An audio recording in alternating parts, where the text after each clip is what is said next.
tous et bienvenue dans votre magazine Comment va la santé. Alors novembre, c'est le mois sans tabac en France, une vaste opération d'accompagnement et d'aide à l'arrêt du tabac. Déjà l'année dernière, ce sont 180 000 personnes qui s'y sont inscrites. Alors vous aussi, si vous avez décidé d'arrêter de fumer, c'est le moment de relever le défi ensemble, n'est-ce pas Abdon Goudjo? Absolument. Aïssa, comment ça va? Bonjour, ça va docteur? Ça va très bien. Alors Aïssa, êtes-vous fumeuse? Joker. Très bien. Alors c'est ce dont nous allons parler tout au long de cette émission. Quoi qu'il en soit, et quelles que soient les motivations de ces nombreux fumeurs qui décident ou qui pensent arrêter la cigarette, il me semble que le premier conseil, c'est de leur dire que vaut mieux tard que jamais, docteur. Absolument, mieux vaut tard que jamais.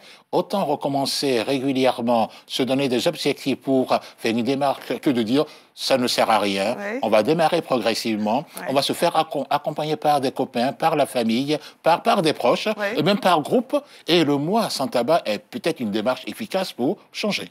Et divorcer de la cigarette définitivement. Quel heureux divorce. Alors, vous êtes fumeur, et pourquoi fumez-vous? Ce sont les questions que nous vous avons posées dans les rues de la capitale. On regarde.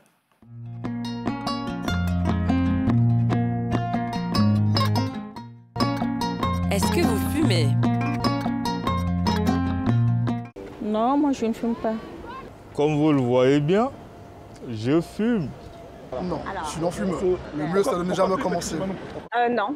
Et puis bon, je vois pas l'intérêt de fumer. Et puis après, c'est mauvais pour la santé. On n'arrête pas de nous le dire. C'est ce que je dis à mon fils d'ailleurs. Et pourquoi fumez-vous? Quand je suis handicapé, j'ai envie de fumer. Mais je sais, c'est pas bon pour la santé. Quand je suis avec mes amis, je fume. Mais ça ne m'empêche pas non plus, quand je suis seul, de ne pas fumer.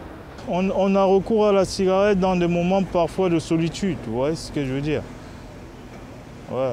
Par moments, quand on peut se sentir seul, quand on est face à un échec. Et justement, je pense que c'est là le piège. Alors, docteur Abdon, pourquoi le tabac est-il si nocif pour notre organisme? Le tabac, en dehors du plaisir que procure la cigarette et la contenance que cela peut donner de temps en temps quand on porte une cigarette au doigt, oui, le tabac est nocif du haut jusqu'en bas, c'est-à-dire depuis la bouche jusqu'au niveau des pieds. Oui. Donc, car en fait, le tabac... Oui, jusqu'aux pieds, parce que les vaisseaux, nos petits vaisseaux qui alimentent nos pieds peuvent être donc abîmés par la nicotine avec des conséquences très graves sur le long cours, bien sûr. Oui. Mais déjà, de manière très pratique, un effet nocif au niveau de la bouche, des dents, un risque de cancer de la gorge, surtout quand on la lie avec, entre autres, de l'alcool. Oui. Et des conséquences sur le poumon à cause des goudrons, source donc de maladies respiratoires très graves jusqu'au cancer. Oui. Une atteinte au niveau du système cardiovasculaire et même un risque de cancer de vessie au long cours. On voit donc que l'effet est assez important, mais également, il n'y a pas que sur le fumeur que cela se joue. Oui. Vous imaginez? Oui, le tabagisme passif. Oui, en effet, une personne qui fume crée un nuage de fumée autour de lui et surtout un aérosol de petites gouttelettes avec les principes du tabac dans l'air. Des petites particules, oui, que le voisin respire. Ça peut être un enfant, oui, ça peut être son parent. Et donc, à partir de là, il y a des risques, certes, un peu moins importants que pour le fumeur principal, mais le risque n'est pas anodin. Il y a des risques de mortalité aussi ou de conséquences graves. Alors, voyons tout cela plus en détail avec notre invité.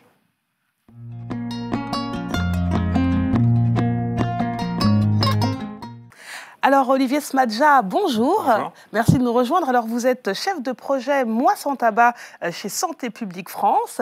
Ces dernières années, beaucoup de dispositions, notamment au niveau de la législation, ont été prises pour lutter contre le tabagisme.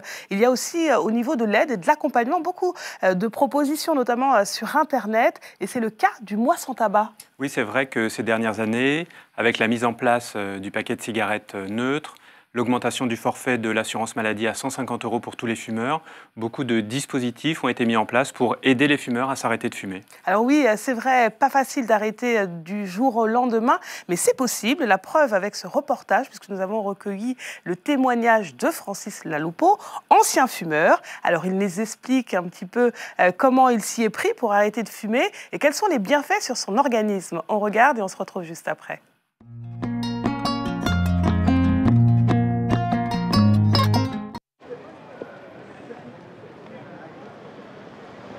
J'ai arrêté de fumer la cigarette il y a 4 ans et cet arrêt donc se prolonge. Ce qui permet de prolonger l'arrêt de la cigarette, c'est-à-dire de confirmer l'arrêt de la cigarette, ce sont les bienfaits que l'on en ressent justement. Que ces bienfaits que l'on ressent sont extrêmement stimulants et finissent par prendre le dessus sur la nostalgie qu'on peut avoir de la cigarette. C'est d'abord de retrouver son souffle. C'est une sensation extraordinaire, oubliée. Moi, j'ai fumé quand même pendant une trentaine d'années de ma vie, quand même. Hein.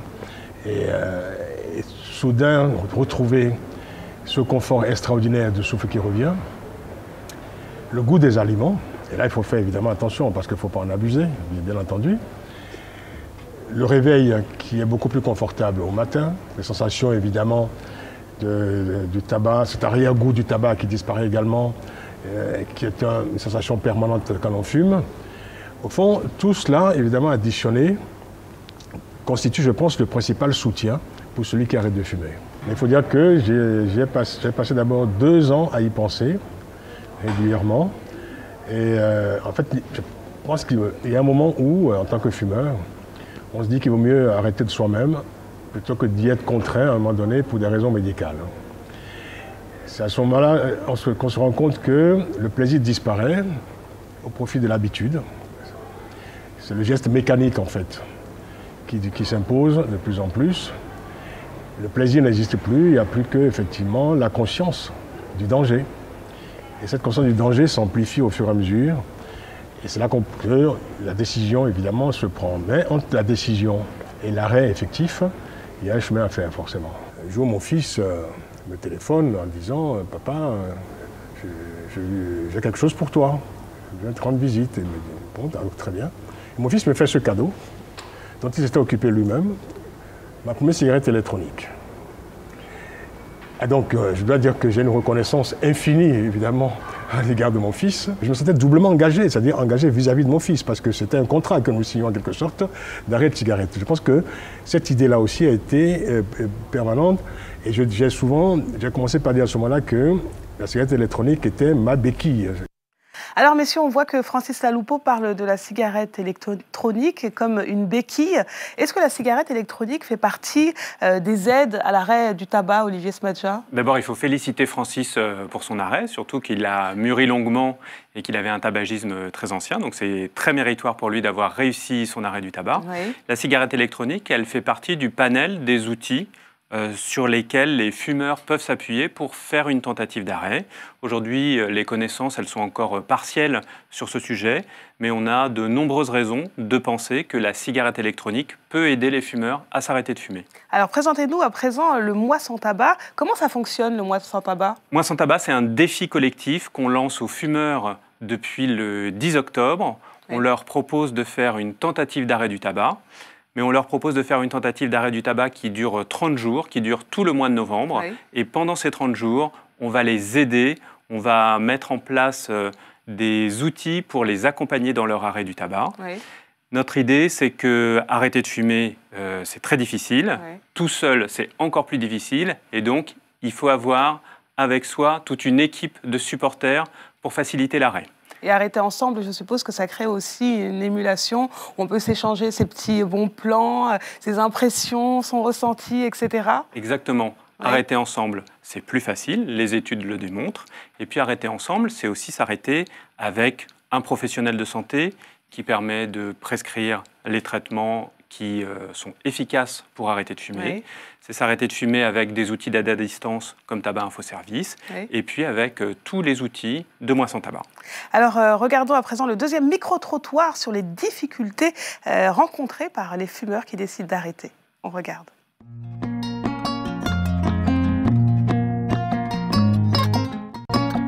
Que vous faut-il pour arrêter de fumer? C'est question de volonté et voilà, peut-être que j'ai pas ça encore, mais j'aimerais bien arrêter quoi.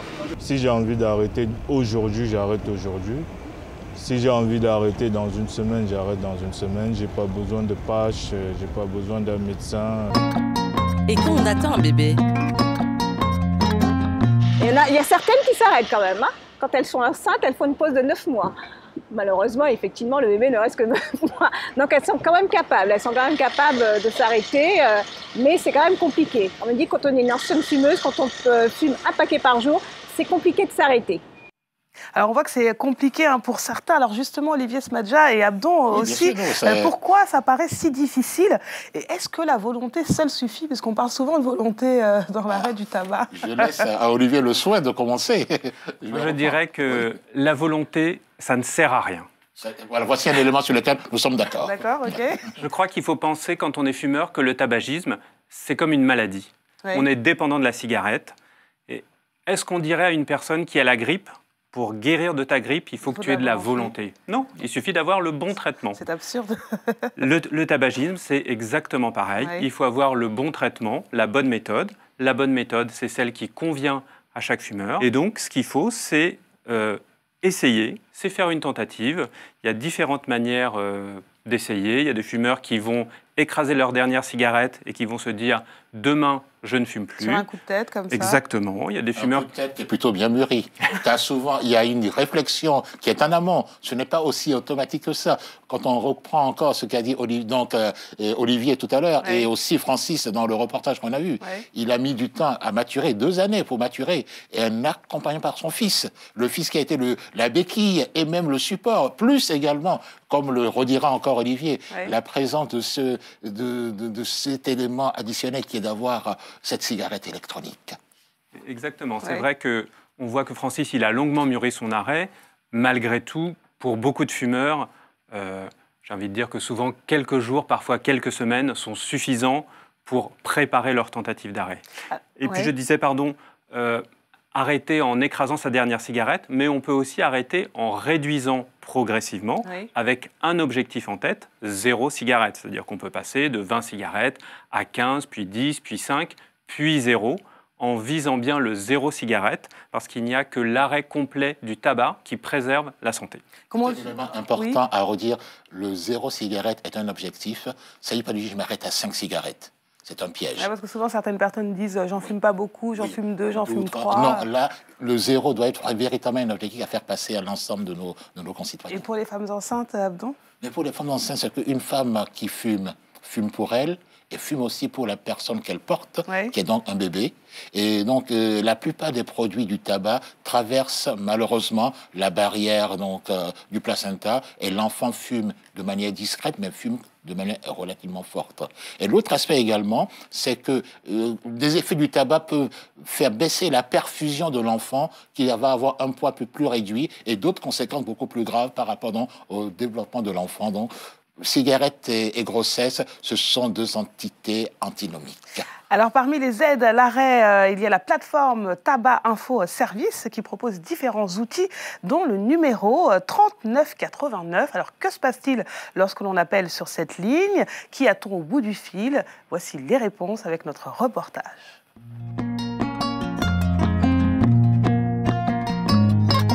La France compte près de 16 millions de fumeurs. La moitié d'entre eux veulent arrêter de fumer. Certains passent par Tabac Info Service.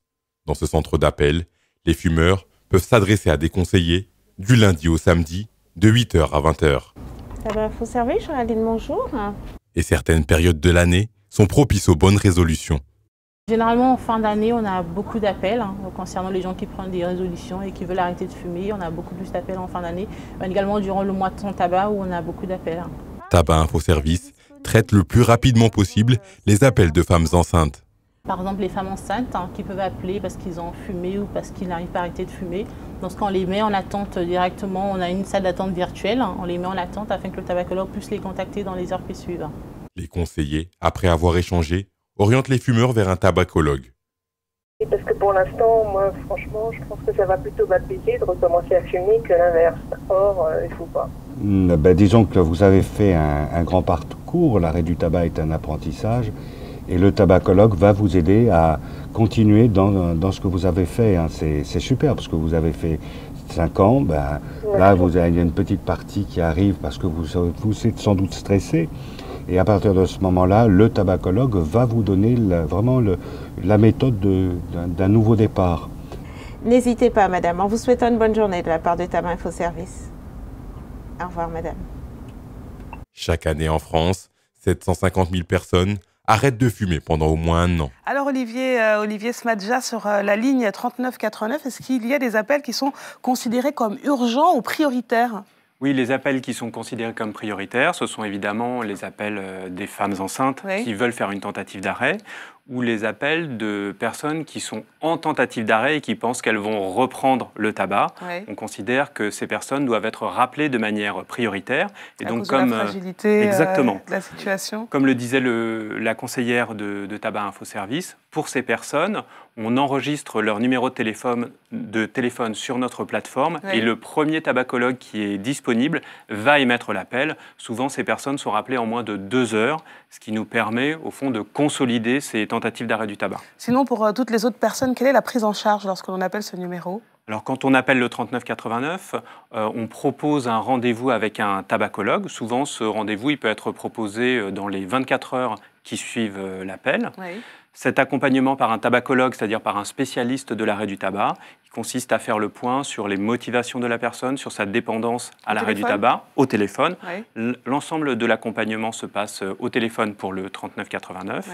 Et donc, comme pour une consultation en face à face, on va essayer de comprendre les leviers sur lesquels on peut s'appuyer, les habitudes qu'on a prises avec le tabac. On va conseiller le traitement le plus adapté. Ça peut être souvent des traitements de substitution à la nicotine, des patchs, des gommes, des pastilles, des inhaleurs, etc. etc. C'est-à-dire qu'il y a une prise en charge selon la situation de chaque personne, c'est au cas par cas. Exactement. Vous parlez à un professionnel de santé, donc son discours, il est absolument adapté à votre situation. Et ces entretiens téléphoniques sont des entretiens réguliers pour s'assurer que, au fond, y compris après votre arrêt du tabac, toutes les situations dans lesquelles vous êtes en risque de reprise du tabac, si, je ne sais pas si vous aviez l'habitude de fumer en buvant un café le matin, ou quand vous sortez avec des amis, ou quand vous êtes stressé sur votre lieu de travail, au fond, avec le tabacologue, on va essayer de trouver des stratégies pour faire face à toutes ces situations et consolider l'arrêt. Alors, être accompagné par des professionnels, c'est essentiel. Les tabacologues sont là, justement, pour vous accompagner dans cette démarche d'arrêt. Alors, comment se passe une consultation avec la tabacologue de Tabac Info Service ? Quelles sont les questions les plus souvent posées par les fumeurs ? Reportage.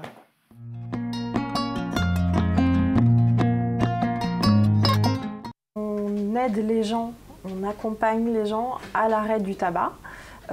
Donc il y a des personnes qui, pour l'instant, n'ont pas forcément tout à fait l'envie, qui ont juste le projet. Donc là, on les motive, on voit avec eux quelles solutions sont envisageables. Et puis des personnes qui ont déjà commencé leur arrêt, qui ont besoin de soutien. Donc là, on est plus sur du coaching, de l'aide, voilà. Il y a beaucoup d'appels sur l'appréhension de la prise de poids. Soit parce qu'ils ont déjà fait l'expérience, ils ont arrêté de fumer et ils ont déjà pris du poids, soit c'est les on-dit. Je sais que je vais prendre 10 kilos, 20 kilos, on entend ça. Donc là, effectivement, et c'est un de mes rôles sur Tabac Info Service, c'est qu'on leur propose en parallèle de leur suivi tabac, un bilan nutrition pour les rassurer et leur montrer que la prise de poids, justement, elle n'est pas systématique du tout. Je leur explique qu'un paquet de cigarettes, c'est environ 200 calories de brûlées. Donc j'insiste vraiment pour qu'à l'arrêt du tabac, il y ait une remise en mouvement du corps, la marche tout simplement. Je ne leur demande pas forcément une grande activité sportive. En leur disant qu'entre 1,5 km et 2 km de marche par jour, ça représente 100 calories. Donc si ils arrivent dans leur journée à faire 1,5 km à 2 km de marche en plus de ce qu'ils font tous les jours, ça va permettre de limiter la prise de poids. Alors, on voit bien que se faire accompagner, se sentir soutenu, c'est essentiel pour arrêter le tabac. Alors, messieurs, quelles sont les autres aides à ne pas négliger ? Je crois encore Olivier, donc, qui est porteur du projet. Je laisse la parole à Olivier, ça me paraît très important qu'il le dise. Oui, Olivier. Alors, de mon point de vue, on a parlé de Tabac Info Service au téléphone, mais Tabac Info Service, c'est aussi un site internet, une application smartphone, une communauté sur Facebook. Et puis, on a évoqué les tabacologues de la ligne et les tabacologues en présentiel, mais je crois que les professionnels de santé, dans leur ensemble, sont au service des fumeurs pour les aider à s'arrêter de fumer. Les médecins, notamment les médecins généralistes, les médecins traitants, les pharmaciens, les sages-femmes, les infirmiers, les chirurgiens dentistes, les masseurs kinésithérapeutes, tous ces professionnels de santé peuvent aider les fumeurs à s'arrêter. C'est ça qui me paraît important. Et donc, il y a la ligne toute la dynamique de Santé publique France, mais également il y a toute la démarche qui est faite auprès du professionnel de proximité. Oui. Il est là pour accompagner au jour le jour. Au moment où donc, on va voir son médecin généraliste et qu'on fume, on pose la question de comment continuer à arrêter le tabac et à le renforcer. Au-delà de tous ces professionnels, il y a également la cellule familiale, le conjoint. C'est toute la démarche groupale. Ouais. Voilà pourquoi donc, le mois sans tabac permet ainsi de motiver tout l'entourage et de ne pas partir seul. Ouais. Ça peut être des copains de bureau. Des copains du bureau qui disent, ce mois-ci, on va commencer la démarche avec ce programme particulier. Faire du sport ensemble, ouais. Faire les 1 km à 2 km de plus tous les jours ensemble, peut-être 5 à force de s'entraîner, et ensuite sentir son poids de plus en plus léger. Pensez encore à Francis. Il a retrouvé, Francis Laloupeau, le goût des aliments, mais sans trop abuser. Il a retrouvé le goût du souffle, sans trop. Donc, il a retrouvé aussi le plaisir de se réveiller sans l'arrière-goût du tabac. Il faut donner des choses positives qui permettent de dire « je suis en train de gagner pas à pas face au tabac ». Alors justement, c'est très à la mode, les techniques de relaxation, sophrologie, etc. Est-ce que ça peut également aider à l'arrêt du tabac? Toutes les techniques qui nous conviennent et qui permettent de porter l'objectif de dire « zéro tabac » sont utiles. Il ne s'agit pas de dire « celle-ci n'est pas bonne ».